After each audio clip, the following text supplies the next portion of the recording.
What's up, guys? It's Tyler with Royal Coats Powder Coating. Before we get into today's video, I just want to say that I appreciate everybody that has supported this channel and stopped by, commented, subscribed, liked, watched the videos. We're going on 3 years now. We've actually just passed the 3-year mark for my first video that I posted, and I never thought the channel would turn into something like this. I just thought I'd post a couple videos and there wouldn't be much interest, but the booth video that a lot of y'all have come from, I think, and I still get a lot of questions on it too, did a lot for the channel. So I want to say thank you to everybody that has come by, and here we are today, still doing videos and growing, and it's because of all y'all. So thank y'all for that. So let's go ahead and talk about this frame a little bit now. I had several of y'all reach out to me on the process to achieve the faded powder coat look. I know my last video didn't explain that at all. That was the sole purpose of that video, was to just demonstrate the RC2 powder coating system that I just recently released. And now that I've got a little bit of time, we will talk about the process it takes to achieve the faded powder coat look. Keep in mind, this is my way of doing it. These are my steps. You might follow somebody else that you like their way better. You might have another way that you like better. That's fine. If you do, keep doing that. Maybe you can pick up something that I do that you might want to kind of integrate with yours. You know, that's what I've done coming up. I would take bits and pieces from different coders, things that I like that somebody did, and then something I like that somebody else did, and I'd kind of blend them and make it my own. And it's kind of what's got me where I am today. Keep in mind also that this frame is just a practice frame. It was for demonstration purposes only. There is no plugs, there's no caps, there's no tape. The only thing I actually did plug was a neck. That way I didn't get any powder down in there. But all the threads are full of powder. All the motor mounts are covered with powder. So just try to ignore that for these video purpose. But we're going to go ahead and get into it, and I will show you.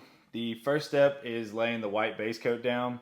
And that was basically to keep the blend line better. That way I didn't go from teal over a blasted surface to teal over a white surface to the pink and so on. I just wanted to keep it one straight blend line, and that's why I did the white base coat, because sometimes the white can, if you don't do a white below this fluorescent pink, sometimes the hard edges will show through a little dark. So that's why I did that, and I just did the whole thing. Basically, if you're going to do a primer or something. So if not, if you don't want to do that, if you're going to do two dark solid tone colors, you can skip that step and go straight to where the pink and then the teal. And then if you're going to apply clear, do that step next. So let's go ahead and get into spraying the white, and then we'll touch base back with y'all.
Okay, as you saw in the last clip, spraying the white is pretty straightforward. You're going to spray it just like you were going to spray the frame. and a solid tone color, and that's it. You want to flow it out to a partial cure. You want to flow it out enough to where it's not really going to flow out anymore because you are going to spray a top coat on it. So you're going to spray it just kind of like that. And then after that, we're going to spray the pink. You'll see that in the following clip also. And we're also going to blow it off, and we're going to kind of get our line to where we want it. You want to go a little bit past where you're going to want your line, where you want your transition. That way they kind of blend together and fade. And when you spray this, it's all, personally for me, it's better to spray it where the color you're spraying is at the bottom of the part. That way you don't have that extra powder falling down to, say, like these areas and stuff, and then you're gonna have to blow them off, or you might get some purple splotches in here if you don't do that you don't want. So for this part, what you're gonna do when you cure it, you're gonna cure it just enough to where the powder doesn't blow off when you do your next step. You want to kind of leave it that like rough texture. When you do this, when you spray the next coat, it'll cause it to blend. It'll flow together.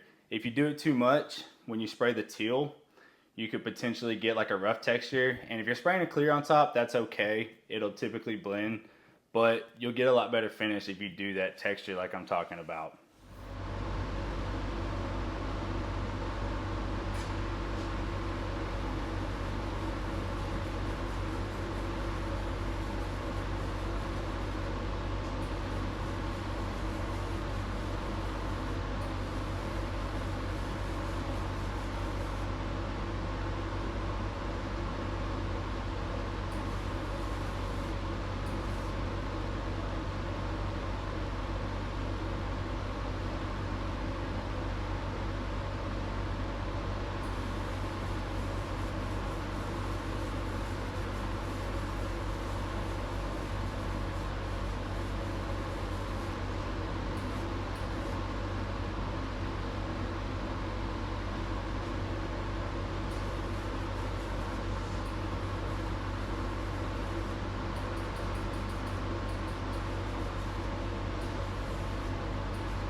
Okay, so like I mentioned before, after you spray the pink, you want to kind of keep a close eye on it when it's in the oven, because you want to pull it out when it's got that like rough looking texture on it.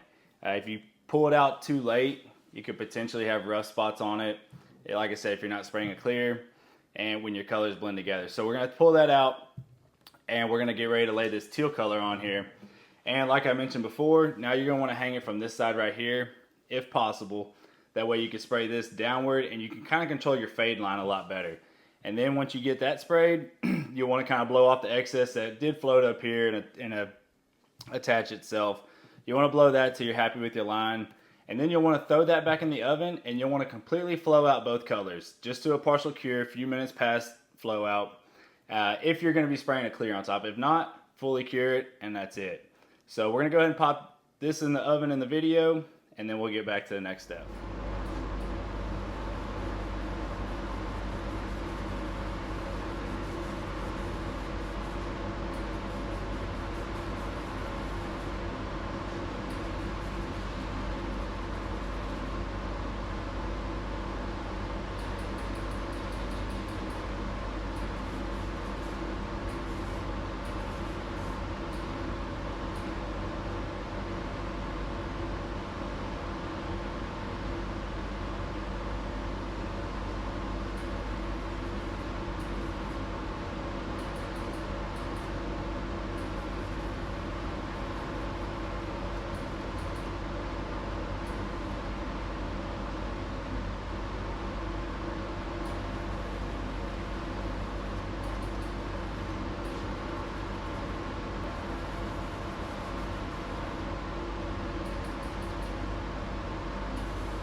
Okay, so at this point, both of your colors are on here. Your fade is done. You're partially cured. You're ready to spray your clear coat on. And you'll want to completely cover the entire frame with clear coat and then pop it in the oven and do your final cure, and you'll pull it out and you'll have something like this.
So hopefully I covered everything for y'all. The fades really are not that hard. There's no right or wrong fade.